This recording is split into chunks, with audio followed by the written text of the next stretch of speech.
எடுப்பவருக்கும் கொடுப்பவருக்குமான தேர்தல். தமிழ்நாட்டு மக்களுடைய வரி பணத்தை எடுப்பவர் நரேந்திர மோடி, கொடுப்பவர் இங்கே மேடையில் இருக்கின்ற நம்முடைய தலைவர்கள்.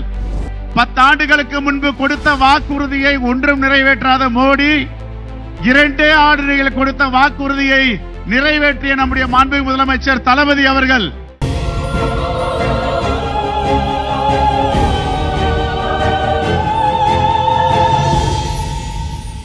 இந்தியா கூட்டணியின் வெற்றிக்கு அச்சாரமிட வந்திருக்கின்ற என் அருமை பெரியோர்களே, தாய்மார்களே, தமிழ்நாட்டின் இந்தியா கூட்டணியின் தலைவராக இருக்கின்ற மாண்புமிகு முதலமைச்சர் எங்கள் அருமை அண்ணன் தளபதி அவர்களே, உங்களிடம் உரையாற்ற வந்திருக்கின்ற இந்த தேசத்தில் RSSற்கும் பிஜேபிக்கும் சிம்ம சொப்பனமாக இருக்கின்ற இந்த தேசத்தின் ஒரே முகம், ஒரே குரல் எங்களுடைய தலைவர் ராகுல் காந்தி அவர்களே.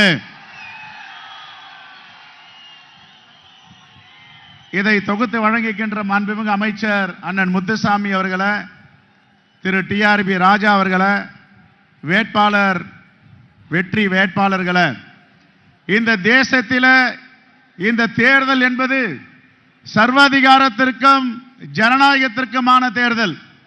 சர்வாதிகாரத்தை வீழ்த்த வேண்டும் என்றால் ஜனநாயகம் மலர வேண்டும். ஜனநாயகம் மலர வேண்டும் என்றால் இந்தியா கூட்டணியின் வேட்பாளர்கள் வெற்றி பெற வேண்டும். பெருவாரியான வாக்கு வித்தியாசத்தில் வெற்றி பெற வேண்டும். எடுப்பவருக்கும் கொடுப்பவருக்குமான தேர்தல்.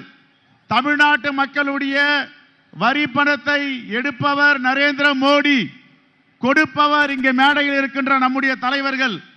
10 ஆண்டுகளுக்கு முன்பு கொடுத்த வாக்குறுதியை ஒன்றும் நிறைவேற்றாத மோடி 2 ஆண்டுகள் கொடுத்த வாக்குறுதியை நிறைவேற்றிய நம்முடைய மாண்புமிகு முதலமைச்சர் தளபதி அவர்கள் 2 ஆண்டுகளில் அவர் அறிவித்த வாக்குறுதி கொடுத்த 80 விழுக்காடை நிறைவேற்றி இருக்கிறார். கொடுத்ததை மட்டும் நிறைவேற்றவில்லை, தமிழ்நாட்டிற்கு கொடையாக முத்தான திட்டங்கள், மக்களை தேடி மருத்துவம், இல்லம் தேடி கல்வி, இன்றுயிர் காப்பம் 48, நான் முதல்வன், புதுமை பெண், காலை உணவு திட்டம், பெருந்தலைவர் காமராஜர் அவர்கள் மதிய உணவு திட்டத்தை கொண்டு வந்தார். நம்முடைய மாண்புமிகு முதலமைச்சர் அவர்கள் உலகத்திலே முதல் முறையாக காலை உணவு திட்டத்தை கொண்டு வந்திருக்கிறார். ஏராளமான குழந்தைகள் இன்று அவரை வாழ்த்திக் கொண்டிருக்கிறது. இந்தியா கூட்டணி வெற்றி பெறுவதற்கு, சர்வாதிகாரத்தை வீழ்த்துவதற்கு, ஜனநாயகம் மலர்வதற்கு இந்தியா கூட்டணி வேட்பாளருக்கு வாக்களிக்க வேண்டும். எங்களுடைய தலைவர் ராகுல் காந்தி அவர்கள் ஏற்கனவே உரிமை தொகை கொடுத்து வருகிறார். மாண்புமிகு முதலமைச்சர் அவர்கள் வேலையில்லா பட்டதாரிகளுக்கு வருடத்திற்கு 1 லட்சம் ரூபாய், தாய்மார்களுக்கு 1 லட்சம் ரூபாய், அமைப்பு சாரா தொழிலாளர்களுக்கு மோடி ஆட்சியிலே 170 ரூபாய், நாங்கள் ஆட்சிக்கு வந்தால் 400 ரூபாய் கொடுப்போம் என்று சூளுரைத்திருக்கிறார்கள்.